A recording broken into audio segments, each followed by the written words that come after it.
Szanowni Państwo, dziękuję za przekazanie głosu. Szanowni Państwo, chciałbym na dzisiejszej prezentacji opowiedzieć Państwu o projekcie, który był realizowany u nas na Politechnice Rzeszowskiej w Katedrze Dróg i Mostów, którego byłem kierownikiem i w ramach którego właśnie podjęliśmy się tematu wykorzystania dużych baz danych właśnie do tego, aby zastanowić się nad tym, jaką mogą znaleźć one użyteczność właśnie w rozwoju systemu transportu miejskiego. Sam projekt badawczy, który był przez nas zrealizowany, miał za zadanie zrealizować trzy takie główne zadania. Pierwszym z tych zadań było dostarczenie danych do realizacji opracowań SUMP-owskich, które miasto Rzeszów obecnie realizuje. Drugie zadanie, które też realizowaliśmy w ramach tego projektu, było związane z przygotowaniem modelu transportowego obszaru Rzeszowa i Rzeszowskiego Obszaru Funkcjonalnego. No i oczywiście ten element najbardziej naukowy, związany właśnie z wykorzystaniem dużych baz danych. O tym dzisiaj prorektor Politechniki Lubelskiej mówił, przy czym on mówił to w kontekście wykorzystania nowoczesnej technologii w celach medycznych. Natomiast my podjęliśmy się bardzo podobnego tutaj wyzwania do tego, aby zastanowić się, jak obecna nowoczesna infrastruktura albo też i duże bazy danych, które są zbierane każdego dnia w różnych dziedzinach życia, mogą być wykorzystywane do tego, aby właśnie dostarczać informacji o mobilności, o naszych zachowaniach komunikacyjnych. Ale po kolei spróbuję o tych trzech elementach dzisiaj Państwu opowiedzieć. Właśnie, czym jest w ogóle SUMP? SUMP jest to taki strategiczny dokument, który jest związany z planowaniem zrównoważonej mobilności miejskiej. Jest to bardzo ważny dokument, dlatego że jest to też stosunkowo świeży temat, dlatego że nie dłużej jak 2-3 lata temu Unia Europejska nałożyła wymóg na wszystkie kraje i wszystkich członków, żeby samorządy przygotowały właśnie takie dokumenty strategiczne związane z kierunkami przedstawiające kierunki rozwoju systemu transportowego. I obecnie w Polsce właściwie wszystkie większe gminy przygotowują się do tego zadania.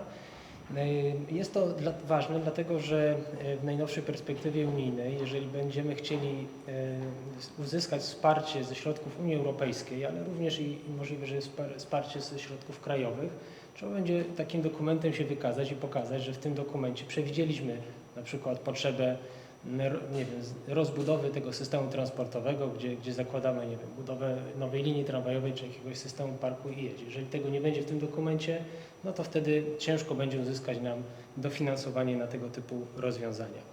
Oczywiście tego typu dokumenty były do tej pory stosowane, natomiast to, co charakteryzuje w ogóle ten SUMP, jest pewna zmiana podejścia do planowania systemu transportowego, do planowania mobilności, bo jakby dzisiaj tak powszechnie były opracowywane takie tradycyjne dokumenty związane na przykład z kierunkiem rozwoju transportu miejskiego i tutaj często było tak, że powiedzmy Zarząd Dróg opracowywał taki plan rozwoju na kolejnych 5 lat, gdzie pokazywał, które drogi należy tam rozbudować, poszerzyć, gdzie trzeba zrobić skrzyżowania, gdzie trzeba drogi wyremontować, których dróg obwodnicowych nam brakuje. Natomiast na przykład Zarząd Transportu Miejskiego opracowywał swój dokument, gdzie wskazywał inne potrzeby i często te założenia w tych dokumentach się rozmijały.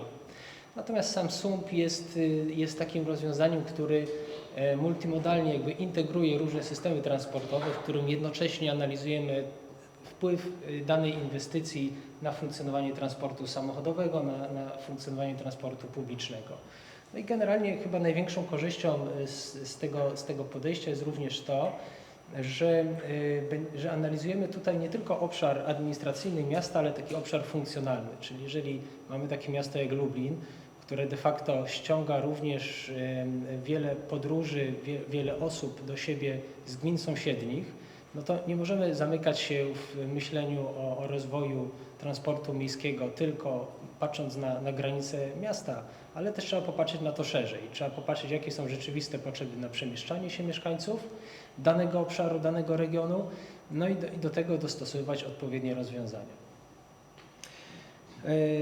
I w ramach właśnie tego zadania przeprowadziliśmy rzeszowskie takie badania ruchu, które były prowadzone w 15 gminach na terenie właśnie ROF-u, czyli Rzeszowskiego Obszaru Funkcjonalnego Rzeszowa i gmin sąsiednich, w ramach którego mieliśmy za zadanie zrobienie takiego zdjęcia systemu transportowego. Przeprowadziliśmy badania ruchu niezmotoryzowanego, ruchu pieszego, rowerowego, ruchu samochodowego, badaliśmy potoki pasażerskie w komunikacji zbiorowej, to zarówno miejskiej, podmiejskiej, w transporcie prywatnym, w transporcie kolejowym, robiliśmy badania parkingowe, badania ruchu towarowego, no i badania ankietowe. Bardzo szerokie spektrum badań, bardzo szeroki zakres, który miał za zadanie właśnie uchwycenia, zrobienia takiego zdjęcia z całego systemu transportowego i postawienia konkretnej diagnozy. Diagnozy związanej z tym, jak ten system transportowy dzisiaj funkcjonuje.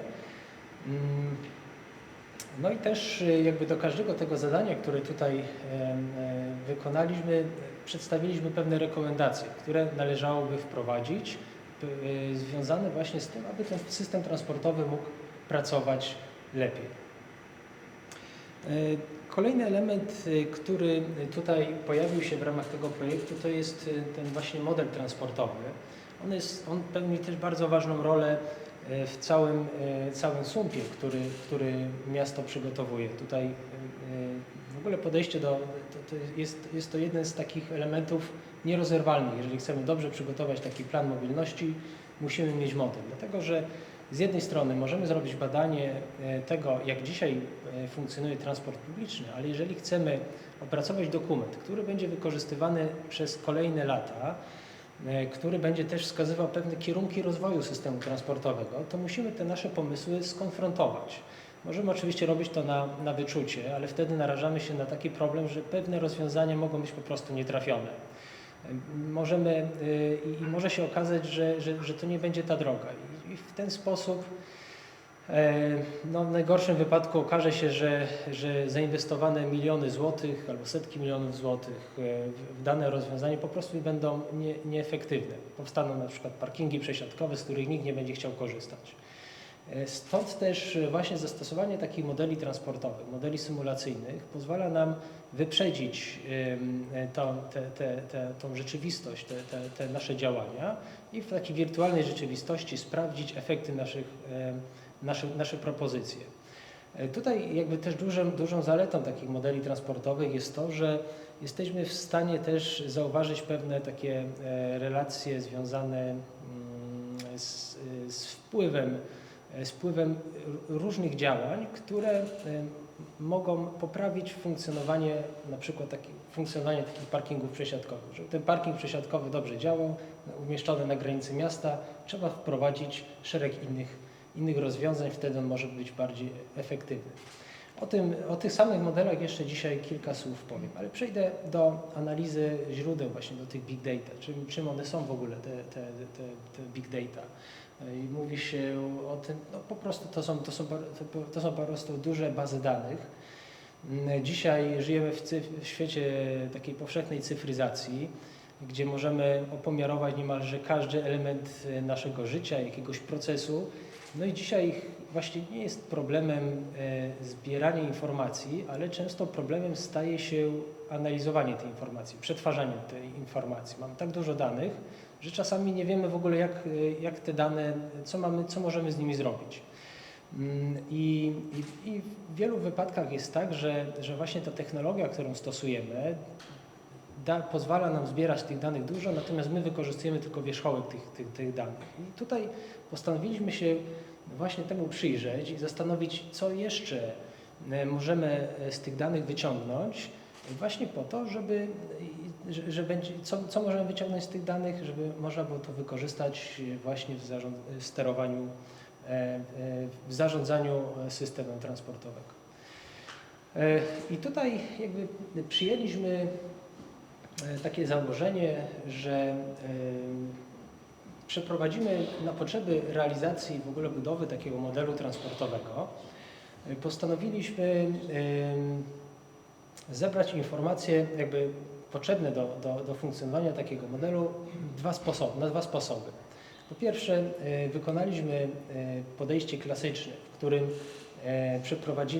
założyliśmy przeprowadzenie takich klasycznych badań w transporcie indywidualnym, gdzie po prostu w wyznaczonych przekrojach sieci drogowej mierzyliśmy na przykład natężenie ruchu, gdzie w transporcie kolejowym mierzyliśmy potoki pasażerskie, czy też w transporcie autobusowym, czy też robiliśmy pomiary ruchu pieszego, rowerowego w wybranych punktach sieci i przeprowadziliśmy też badania klasyczne, badania ankietowe, w których poznawaliśmy zachowania komunikacyjne. Czyli to był jeden taki komponent badań ruchu. Na ten komponent badań zaproponowaliśmy nałożenie zewnętrznych baz danych, w których przyglądaliśmy się danym, które oferowane są przez sieci komórkowe i przez karty płatnicze. Tutaj współpracowaliśmy z firmą Orange w przypadku sieci komórkowych, w przypadku danych z kart płatniczych z firmą Visa. Same badania ankietowe były wykonane przez Główny Urząd Statystyczny w Rzeszowie. No i mieliśmy jeszcze jeden bardzo ważny komponent, to jest komponent, który właściwie posiada miasto. Ono gromadzi bardzo dużo informacji dotyczących ruchu drogowego i ten element również tutaj postanowiliśmy przebadać, ocenić efektywność tego narzędzia. Zacznę może mówiąc o tych dużych bazach danych, zacznę od badań ankietowych, czyli tych klasycznych rozwiązań. Tutaj wykonaliśmy bardzo dużą próbę badawczą na poziomie 3% populacji, co przyniosło się na około 12 000 ankiet. Te 12 000 ankiet było równomiernie rozłożone niemalże pół na pół, było rozłożone na Rzeszów, 6 000 ankiet i prawie 6 000 ankiet było przeprowadzonych w gminach ościennych. To wynikało przede wszystkim z tego, jak rozmieszczonych mamy mieszkańców na terenie tego rzeszowskiego obszaru funkcjonalnego. Tak duża próba, oczywiście sama technika badań, jak i dobór ilości próby został opracowany przez Główny Urząd Statystyczny. Dzięki temu takie badanie gwarantuje nam bardzo mały błąd szacunkowy, czyli to, że wyniki, które stąd zbierzemy, są jak najbardziej reprezentatywne za pomocą tego badania. Całe badanie były podzielone na dwie części. Tutaj może kilka słów o tym, jak takie badania się przeprowadza, bo być może nigdy Państwo o tym nie słyszeli, a może ktoś z Państwa był przeankietowany w ramach takich badań, które były w Lublinie prowadzone kilka lat temu. Samo badanie w naszym wydaniu składało się z dwóch części. Klasyczną częścią takiego badania ankietowego jest dziennik podróży. W ramach takiego badania, tego dziennika podróży, pytamy respondentów czy tam mieszkańców odnośnie tego, jak wyglądał ich wczorajszy dzień podróży, jak wczoraj podróżowali. To oczywiście te pytanie zadajemy w takim momencie, tutaj w odpowiedzi interesują nas podróże, które są wykonywane też w konkretnym dniu tygodnia. To nie może być weekend, to nie może być poniedziałek czy też piątek, gdzie te podróże odbiegają od takiego typowego dnia, tylko musimy mieć tutaj wtorek, środę i czwartek. Z takiego dnia uzyskujemy odpowiedzi. No i tutaj pytamy takiego respondenta na przykład, o której rozpoczął podróż, jaka była motywacja tej podróży, czyli w jakim celu tą podróż wykonuje, tak? Czyli ktoś tutaj mówi, że na przykład jechał do pracy, ktoś do szkoły, ktoś mógł powiedzieć, że jechał na zakupy, w odwiedziny i tak dalej. Tutaj mamy kilka możliwych odpowiedzi. Następnie jest powiedziane, o której się rozpoczęła podróż, o której się ta podróż zakończyła. Pytamy również skąd, dokąd ktoś jechał, czyli tutaj nawet wskazując na to, określając nawet z jakiej ulicy, na jaką ulicę ktoś podróżował. I zbieramy tutaj naprawdę bardzo szczegółowe informacje dotyczące właśnie zachowań komunikacyjnych. Chcemy ustalić, jak często się przemieszczamy, jak długo trwają nasze podróże, na jaką odległość są wykonywane. Bardzo dużo informacji jest tutaj gromadzonych. No i pewnym minusem tych badań przeprowadzonych właśnie taką metodą klasyczną jest to, że wkrada się tutaj pewne zakłamanie, już nawet na etapie dziennika podróży. Nawet gdybym ja Państwa zapytał o to, jak długo Państwo jechali do pracy w dniu wczorajszym, to pewnie metodą szacunkową byście Państwo mogli ocenić, że to było, nie wiem, tam kilkanaście minut, czy tam kilkadziesiąt minut. Ale jeżeli sprawdzimy sobie to z zegarkiem, z jakimś GPS-em, to czasem okazuje się, że te nasze przypuszczenia dotyczące średniego czasu podróży mogą się wahać nawet o kilkanaście procent. A to jest istotne, dlatego że później te dane, jak Państwu pokażę, są dalej wykorzystywane w procesie budowy modelu transportowego, gdzie porównujemy dane takie ankietowe z tym, co przedstawia nam model. Stąd też ta dokładność tych informacji też czasem pozostawia wiele do życzenia. Szczególnie o tym możemy się przekonać, jeżeli prowadzimy badania preferencji transportowych. Tutaj już ten rozdźwięk jest czasem bardzo duży, dlatego że w tej drugiej części arkusza, czyli w momencie, kiedy taka osoba opowie nam, jak podróżowała, czym, w jakich godzinach, ile razy w dniu wcześniejszym, no to później zaczynamy zadawać pytania dotyczące tego, jak ktoś ocenia transport publiczny.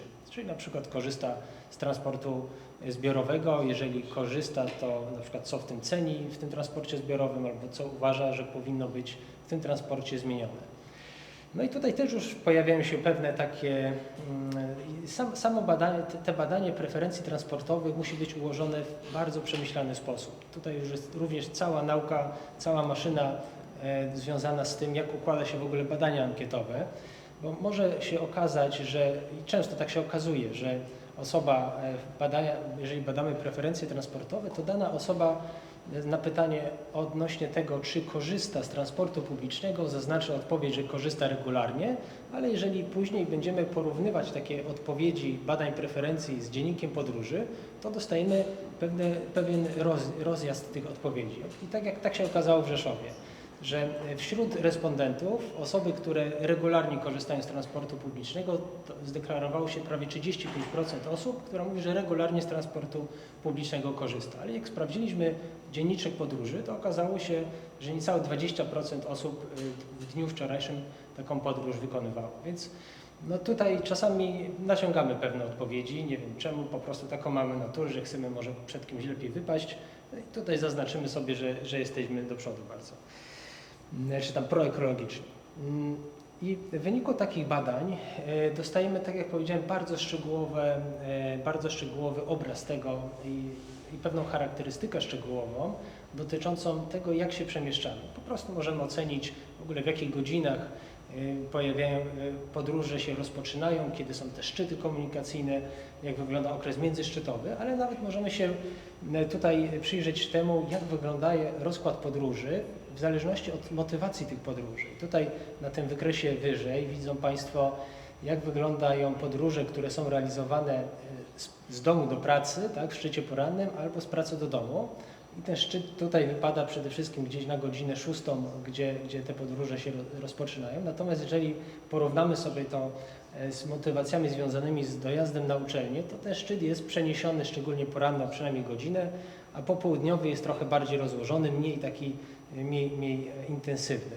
To właśnie tłumaczy i pokazuje, dlaczego na przykład szczyt poranny jest bardziej skomasowany, jest mocniej sieć obciążona, ale przez krótszy czas, natomiast szczyt popołudniowy jest znacznie bardziej rozłożony ze względu właśnie na tą specyfikę i tu możemy sobie te zależności skonfrontować. Innym też ciekawym elementem, który z takich danych wyciągamy, jest poznanie też naszych zachowań komunikacyjnych pod kątem tego, w jaki sposób w ogóle podróżujemy. W zależności od tego, jaki jest nasz cel podróży. Przykładowo, jeżeli popatrzymy na mieszkańców Rzeszowa, to okazuje się, że 70% osób dojeżdżających do pracy korzysta z samochodu, a z transportu publicznego 17%. Jeżeli popatrzymy na uczniów, którzy chodzą do szkoły, no to ta proporcja się już tutaj znacząco zmienia, bo aż 45% uczniów dociera do szkoły pieszo, 32 dojeżdża samochodem i 21 dojeżdża autobusem. No to pokazuje, że ta tego można było się spodziewać generalnie i to pokazuje, że rejonizacja szkół na terenie miasta jest dobrze wykonana. Można by tutaj trochę jeszcze powalczyć nad tym, żeby ten trend odwrócić i trochę więcej osób zachęcić do korzystania z tej młodzieży transportem, żeby mogli się poruszać transportem publicznym niż samochodem. No bo to podwożenie dzieci do szkoły jest swego rodzaju takim też przyzwyczajeniem, ale to też jest takie kształtowanie mobilności u młodych ludzi. Tutaj o tym też się dużo mówi, że jeżeli od dziecka będziemy nauczeni wszędzie jeździć samochodem, to nigdy do tego transportu publicznego nie wsiądziemy, bo po prostu nie będziemy potrafili z niego korzystać. Tutaj kilka lat temu też był bardzo ciekawy projekt prowadzony w Krakowie w ramach programu Civitas Caravelle, w którym były prowadzone zajęcia w przedszkolu i to przedszkole było umieszczone obok pętli tramwajowej. I jedną z atrakcji tego szkolenia było wejście do tramwaju, który oczekiwał na odjazd. Po prostu żadne z dzieci do tego przedszkola nigdy tramwajem nie dojeżdżało i większość tych dzieci w ogóle w tramwaju nie siedziało, więc to też pokazuje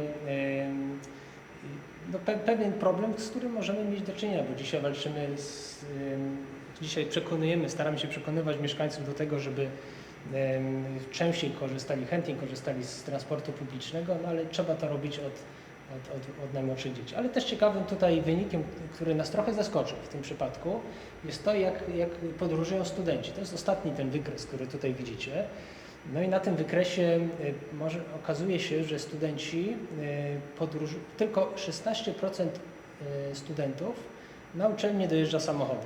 Tutaj my z kolegami zawsze obstawiamy, że każdy z tych studentów dojeżdża samochodem, dlatego że jak patrzymy na parkingi na naszej uczelni, to po prostu w ogóle nie ma miejsca, gdzie zaparkować, jak przychodzi rok studencki, ale okazuje się, że tylko niewielka grupa codziennie z tych aut korzysta, a ponad połowa korzysta z transportu publicznego. Więc no jeszcze może być gorzej. Jeżeli ktoś pomyśli, czy może być gorzej, to jeszcze jest tutaj duży bufor do tego, żeby ta sytuacja mogła się pogorszyć. Ale generalnie to dobrze, że mamy takie tutaj trendy. Sporo osób też wśród studentów dochodzi pieszo. W ogóle też ciekawe informacje można uzyskać dotyczące preferencji. To są bardzo też istotne informacje dotyczące tego, na przykład jak mieszkańcy podchodzą, jak widzą rozwój systemu transportowego. I przyznam, że właśnie tego typu badania są dzisiaj niezastąpione, czyli już w kolejnym slajdzie przejdę do alternatywnych metod, które częściowo zastępują wcześniejsze dane, które możemy zebrać. Natomiast właśnie takie badania preferencji są w tym przypadku niezastąpione, stąd też badania ankietowe jeszcze pewnie przez wiele lat będą bardzo, bardzo popularne i takim jedynym źródłem informacji. Kolejnym takim źródłem już właśnie alternatywnym, które tutaj wprowadziliśmy do projektu, były to badania z telefonii komórkowej. Tutaj nawiązaliśmy kontakt z firmą Orange, która postanowiła dostarczyć nam dużą bazę danych dotyczącą przemieszczeń mieszkańców na terenie, analizowanym nas terenie. Na czym polega w ogóle zbieranie danych i udostępnianie ich przez firmę, przez telefonię komórkową? Okazuje się, że telefonie komórkowe gromadzą takie informacje i je dalej sprzedają. Odpowiednio je opracowują i sprzedają je dalej. Oczywiście te dane, które są w ten sposób dostarczane, one są też dostarczane przez użytkowników telefonii komórkowej, którzy wyrazili na to zgodę. Jeżeli zakładaliście Państwo nowy numer, nowy abonament, to pewnie dostaliście pytanie odnośnie tego, czy zgadzacie się na dzielenie się informacjami o użytkowaniu telefonu. Jeżeli tak, to na przykład abonament kosztuje tam 5 czy 10 zł mniej. I wielu użytkowników się na to zgadza. Mamy kilkanaście milionów użytkowników, która właśnie wyraziła zgodę na tego typu dane, udzieliła tego typu zgodę. I właśnie z tych użytkowników, z tych numerów, tych kart SIM, te dane są zbierane i agregowane. Sama technologia polega na tym, że mamy przekaźniki telefonii komórkowej, czyli tak zwane BTS-y, które rozmieszczane są na terenie miasta, w ogóle na obszarze miasta, poza miastem, w różnej odległości. I teraz w zależności od tego, jak nasz telefon komunikuje się z takim BTS-em, po to, żeby nawiązać połączenie telefoniczne, żeby wysłać SMS-a, czy też pobrać jakieś dane z telefonu, jesteśmy w stanie zlokalizować czyjeś położenie. I ta najnowsza technologia, i teraz im więcej tych oczywiście BTS-ów jest w danym obszarze, tym możemy dokładniej dane osoby zlokalizować. Im jesteśmy w takim obszarze mniej zurbanizowanym, tych urządzeń jest mniej, stąd też czasem taka siatka, która pozwala nam na zbieranie danych z telefonii komórkowej, jest też większa. No to generalnie w ogóle przejście na system 5G daje takie możliwości, że jesteśmy w stanie takiego użytkownika zidentyfikować co dokładności do około 50 metrów kwadratowych, czyli jesteśmy w stanie bardzo precyzyjnie określić czyjeś położenie. Oczywiście my nie wiemy, jaki to jest numer, tak? Te dane, które tutaj dostajemy, one są w pełni zanonimizowane. Zresztą nawet nie mamy jakiegoś numeru, pod którym kryje się dany użytkownik. Te baza danych tego w ogóle nie dostarcza. Co więcej, żeby taka informacja została w ogóle przekazana dalej, musi w danej siatce, czyli dzielimy taki obszar na siatkę i w danej siatce musi być przynajmniej 5 niezależnych numerów SIM, po to, żeby dostarczyć jakąś informację o aktywności, o pewnych przemieszczeniach. No i na tej podstawie my również tutaj pracowaliśmy. Podzieliliśmy cały obszar Rzeszowskiego Obszaru Funkcjonalnego na siatkę kilkudziesięciu takich mniejszych obszarów, do których były agregowane dane. No i w ten sposób mogliśmy ocenić na przykład, jak wygląda rozkład przemieszczeń, czyli po pierwsze wiedzieliśmy, ile jest na przykład użytkowników w dzień i w nocy. To jest też bardzo ciekawa informacja, bo do tego żadne miasto na podstawie żadnego spisu nie jest z pełną świadomością w stanie potwierdzić. Więc wiemy, ile mamy użytkowników w danym obszarze. Wiemy, w jaki sposób oni się przemieszczają, czyli kiedy przemieszczają się z jednego obszaru, a kiedy z drugiego, tak? Czyli jak te telefony się tam przełączają między tymi stacjami BTS. Stąd też wiemy, jak wygląda na przykład właśnie rozkład ruchu w czasie doby, w ciągu dnia roboczego, w ciągu weekendu. I to, co jest tutaj najciekawsze w ogóle, jeżeli chodzi o takie duże bazy danych, to jest to, że my te dane nie mamy wyrywkowo wyciągnięte, tak jak w przypadku klasycznych badań, że mamy przeznaczony jeden dzień, kiedy zbieramy informacje, tylko te dane mamy z ostatnich kilku lat nawet. W tym przypadku wykorzystaliśmy dane z miesiąca. Na podstawie takich danych możemy na przykład ocenić, jak wygląda ruchliwość mieszkańców, czyli właśnie ile podróży w ciągu dnia wykonują. To jest to, o co pytaliśmy ich w badaniach ankietowych. Tutaj wykazaliśmy bardzo dużą zgodność, jeżeli chodzi o ruchliwość. W 90% ta ruchliwość, ta różnica tej ruchliwości między badaniami ankietowymi, a badaniami, które uzyskaliśmy z telefonii komórkowej, nie przekraczała 10%. Różnica, tak, tych badań, więc było to całkiem, jak dla nas, zaskakujący wynik. Było oczywiście kilka tutaj jakby obszarów, które wykazały większe wahania, co świadczy o tym, że pewnie mieliśmy tam mniej próbek do przeanalizowania. Ponadto przez to, że jest to pomiar ciągły, możemy też uzyskać dodatkowe charakterystyki, których w klasycznych rozwiązaniach nie mamy możliwości zobrazowania. Na przykład to, jak w takim dużym obszarze funkcjonalnym, takiej powiedzmy aglomeracji, kształtuje się ruch, czyli kiedy pojawiają się szczyty poranne, popołudniowe w poszczególnych porach dnia, no i w którą stronę w końcu ci wszyscy mieszkańcy jadą. Możemy też na przykład pokazać, jaka jest zależność miasta głównego, tu w środku mamy Rzeszów, wokół mamy gminy sąsiednie i możemy w ten sposób zobrazować, które gminy są najsilniej połączone, między które gminy najwięcej podróży generują do tego miasta głównego, tak, do tego miasta, do Rzeszowa. Czyli jakie mamy największe powiązania. To samo możemy tutaj też przedstawić, między którymi gminami jest najwięcej połączeń, najwięcej przemieszczeń. W ten sposób otrzymujemy tak zwaną więźbę ruchu. Więźba ruchu jest takim bardzo dobrym narzędziem już planistycznym. Pierwszym twardym dowodem na to, który pokazuje nam to, że im grubsza jest taka wstęga, która łączy nam poszczególne gminy, to tym więcej podróży tu występuje. No i wtedy możemy sobie sprawdzić, jak na przykład między jednym a drugim rejonem wygląda połączenie transportowe, jak ten transport jest w ogóle tutaj realizowany. Czy mamy jedną główną drogą, którą wskazujemy wszystkich tych mieszkańców, że jeżeli chcecie się dostać z jednego miasta do drugiego, to musicie tylko tą jedną drogą jechać, czy mają jakieś alternatywy, czy mamy połączenie kolejowe, połączenie autobusowe, czy mamy jeszcze jakieś dwie przynajmniej drogi podobnej klasy, które dają możliwość dojazdu.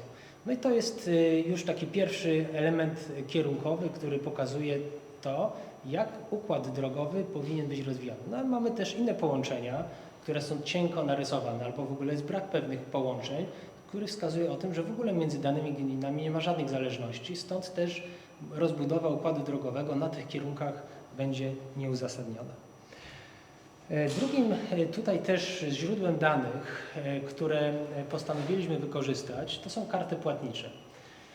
I w tym przypadku można powiedzieć, że jesteśmy tutaj liderem, dlatego że prowadziliśmy badania jako pierwsi chyba w Europie. Jak tutaj Visa nam powiedziała, w ogóle Visa ma w Europie ma dwa oddziały. Pierwszy jest w Londynie, drugi w Polsce. Teraz ten oddział w Polsce się bardzo mocno będzie rozwijał. I do tej pory Visa gromadziła, no ona też gromadzi sporo informacji na ten temat i ona generalnie tworzy takie profile behawiorystyczne, tak to się ładnie nazywa. I na podstawie tych profili może sprzedawać informacje na przykład centrum handlowym czy jakimś sklepom odnośnie klientów, którzy do nich przychodzą. I na przykład takie centrum handlowe może ocenić, czy klienci, którzy przychodzą do takiego centrum handlowego, to są klienci, którzy mają zasobniejszy portfel, dlatego że robią stosunkowo mało transakcji, ale na dużą wartość, czy też mamy po prostu setki tysięcy transakcji małych. No i dzięki temu zarządca takiego centrum może ściągać odpowiednie typy sklepów do siebie, bo wie, że ci klienci, wie jaka grupa klientów przyjeżdża, tak? Czyli może zabiegać o to, żeby było więcej luksusowych marek, albo właśnie mniej tych luksusowych marek, bo mamy zupełnie innych klientów, którzy realizują tam inne potrzeby. Dodatkowo jeszcze duże firmy też korzystają z tego typu danych o nas i na przykład oceniają, jak dana kampania reklamowa, czy tam jakaś nowa kolekcja ubrań sprzedaje się. I w ten sposób też możemy z konkretnego sklepu takie informacje uzyskiwać. Co więcej, w ogóle chyba najciekawszym elementem w ogóle tych baz danych jest to, że są one w pełni zgeolokalizowane. To znaczy, że jesteśmy w stanie pokazać, to jest coś, czego nie ma na przykład, nie mają dane sieci komórkowej, jesteśmy w stanie pokazać, gdzie dana transakcja została wykonana, co do ulicy, co do miejsca. I tutaj jakby zaczęliśmy współpracować, no i tak jak powiedziałem, tutaj jakby standardowe wykorzystanie do tej pory było tych danych zupełnie inne, natomiast my zaczęliśmy współpracować z Visą i zaczęliśmy im zadawać pytania i ta współpraca w ogóle była w ten sposób ukierunkowana, aby spróbować oceniać, wykorzystywać te dane do przemieszczeń, do analizy przemieszczeń, do analiz transportowych. No i tutaj jak najbardziej udało nam się bardzo ciekawy efekt uzyskać. Po pierwsze udało nam się wykorzystać takie dane do analizy stref parkingowych. Na podstawie zakupu w Rzeszowie można opłacić na przykład bilet parkingowy poprzez, nawet w kasowniku, w parkometrze, przykładając telefon komórkowy, możemy opłacić bilet parkingowy. Można to zrobić też z telefonu, z aplikacji bankowych czy jakichś dedykowanych. I na tej podstawie można ocenić, jak wygląda wykorzystanie miejsc parkingowych w poszczególnych strefach, w poszczególnych porach dnia. Na jak długo ktoś kupuje bilet, czyli jak długo ktoś stoi. Takich transakcji w Rzeszowie jest prowadzonych na poziomie 40%, czyli 60% to są bilety kupowane bezpośrednio w parkometrach, płacimy gotówką, ale 40% jest to dość sporo, jest właśnie kupowana w sposób zdalny, więc mamy też tutaj całkiem ciekawe źródło informacji, to też bardzo precyzyjne, dotyczące tego, jak te w poszczególnych dniach tygodnia, porach dnia i tak dalej wykorzystywane są miejsca parkingowe. Na podstawie też transakcji płatniczych, które wykonujemy, możemy też zdefiniować pewne łańcuchy przemieszczeń, czyli załóżmy, że robimy zakupy w jednym miejscu, w innym miejscu później jedziemy na przykład zatankować samochód, później mamy kolejne jakieś zakupy, robimy gdzieś w sklepie lokalnym. Na tej podstawie też możemy oceniać, jak osoby się przemieszczają i tutaj też tworzyć takie łańcuchy przemieszczeń. Obie te technologie, czyli oba te grupy baz danych są takimi źródłami, które bardzo mocno się teraz rozwijają i tak jak pracowaliśmy z Orange'em ponad pół roku temu, albo nawet i rok temu już zaczęliśmy tą pracę, tak jak spotkałem się kilka tygodni temu z nimi ponownie, okazało się, że już mają kolejny produkt, kolejne możliwości dają dotyczące właśnie ich systemu.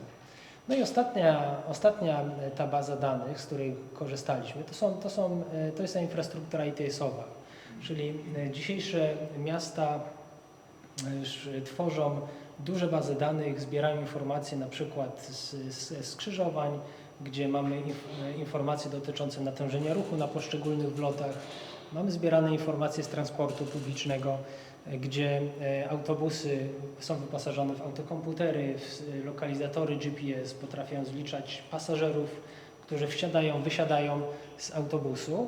To oczywiście wykorzystywane jest do takiego bieżącego zarządzania, oceny tego, czy autobus się gdzieś nie spóźnia, czy jeździ o czasie, ale też może być wykorzystywany do innych celów. No i tutaj sprawdziliśmy te dane, które w ten sposób są zbierane i zobrazowaliśmy je w taki sposób, gdzie pokazaliśmy na przykład, jak wygląda obciążenie ruchem na kordonie obwodnicy miejskiej, jak wygląda obciążenie ruchem na kordonie granic miasta, jak w ogóle wygląda rozkład natężenia w ciągu dnia na podstawie danych z wszystkich skrzyżowań sygnalizacji świetlnej. Rzeszów jest faktycznie tutaj pewnego rodzaju wyjątkiem, dlatego że ma ten system bardzo mocno rozwinięty i można powiedzieć, że jest wyjątkiem na tle Polski.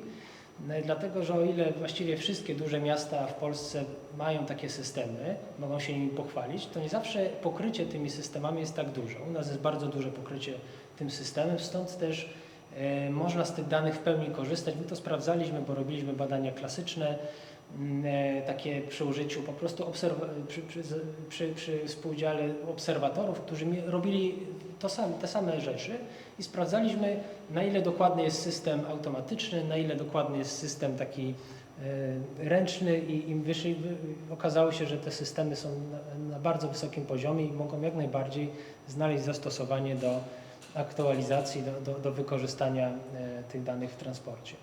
No, stąd można było też uzyskać bardzo ciekawe analizy, które pokazują na przykład, jak wykorzystywany jest transport publiczny przez poszczególnych mieszkańców osiedla. Tam, gdzie mamy te białe plamy, tam najsłabiej jest wykorzystywany transport publiczny, najmniej atrakcyjny jest transport autobusowy.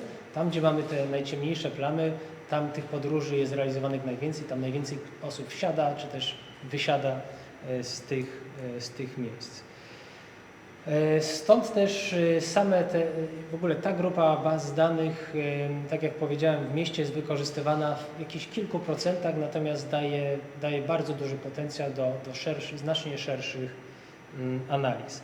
Całość, którą tutaj Państwo widzicie, całość tych danych, które Państwo widzicie, posłuży nam do wykonania takiego modelu transportowego. Jeszcze tutaj dosłownie na koniec w dwóch słowach o tym modelu. Model taki pozwala nam zobrazować, jak wygląda obciążenie ruchem sieci drogowej. Budowa takiego modelu to jest oczywiście cały proces, który wymaga zdefiniowania układu drogowego, transportu miejskiego, ale w ostateczności i właśnie po skalibrowaniu na podstawie danych, które zbiera się w ramach takich ankiet, czy też danych, które pochodzą z telefonii komórkowej, jesteśmy w stanie ten model skalibrować i przedstawić zachowanie komunikacyjne mieszkańców. Dzięki temu jesteśmy w stanie na tej sieci drogowej danego obszaru pokazywać, symulować, jak wygląda obciążenie ruchem, ile mamy pojazdów w poszczególnych elementach sieci, czy na przykład w transporcie publicznym. A co ciekawe, możemy na przykład zasymulować pewne sytuacje, na przykład takie, w której zamykamy jedną z głównych przepraw mostowych i możemy tutaj pokazać, jak inne przeprawy mostowe zostaną tutaj dociążone, gdzie ten ruch się przeniesie. To samo może dotyczyć sytuacji, w której rozbudujemy układ drogowy, zbudujemy nową przeprawę mostową, zbudujemy nową linię tramwajową. W ten sposób możemy oceniać na przykład dostępność, możemy sprawdzić, jak dużo użytkowników przeniesie się z transportu indywidualnego na transport zbiorowy albo w drugą stronę, bo właśnie niektóre rozwiązania, które wydają nam się dobrymi rozwiązaniami, mogą przynieść efekt odwrotny i sprawią, że użytkowników transportu publicznego będzie mniej.